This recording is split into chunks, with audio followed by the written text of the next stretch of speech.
నమస్కారం. మాది సంతనోపల్లి నియోజకవర్గం, సంతనోపల్లి మండలం, బట్లమాసవరం గ్రామం. మేము ఎస్సీ మాల.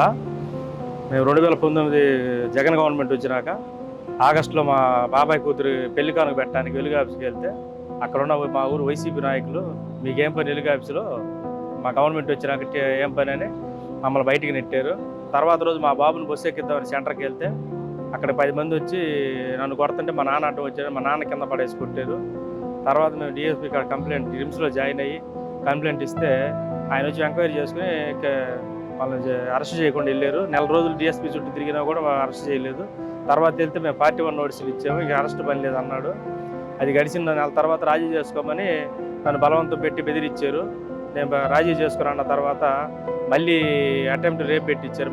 మా కాలనీ వాళ్ళ చేత అటెంప్ట్ రేప్ పెట్టించి 354 సెక్షన్ పెట్టారు. వారం రోజులు మా ఇంటి చుట్టూ లేకుండా మా ఇంటి చుట్టూ తిరిగి పోలీసులు, వైసీపీ రౌడీలు వీళ్ళందరూ గందరగోళం చేస్తే తర్వాత నేను మళ్ళీ సిఐ గారి దగ్గరికి వెళ్ళి చెప్తే ఆయన కోర్టులో సబ్మిట్ మమ్మల్ని హాజరుపరిచారు. అక్కడ జడ్జి గారు మాకు 14 రోజులు రిమాండ్ చేసి జైలుకి పంపారు. ఆ రిమాండ్ అయిపోయినాక వచ్చినా కూడా వాళ్ళు ఏదింపులు మానుకోలేదు. మాకు న్యాయం చేయాలని కోరుతున్నాం. ఇప్పుడు కూడా మాకు ఈ రాలేదు, మా ఇబ్బంది బాగా ఇబ్బంది పెడతా, ప్రతి దానికి రౌడీజం బెదిరింపులు చేస్తున్నారు.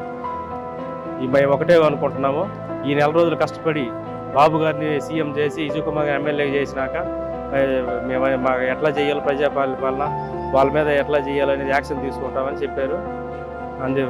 నమస్కారం.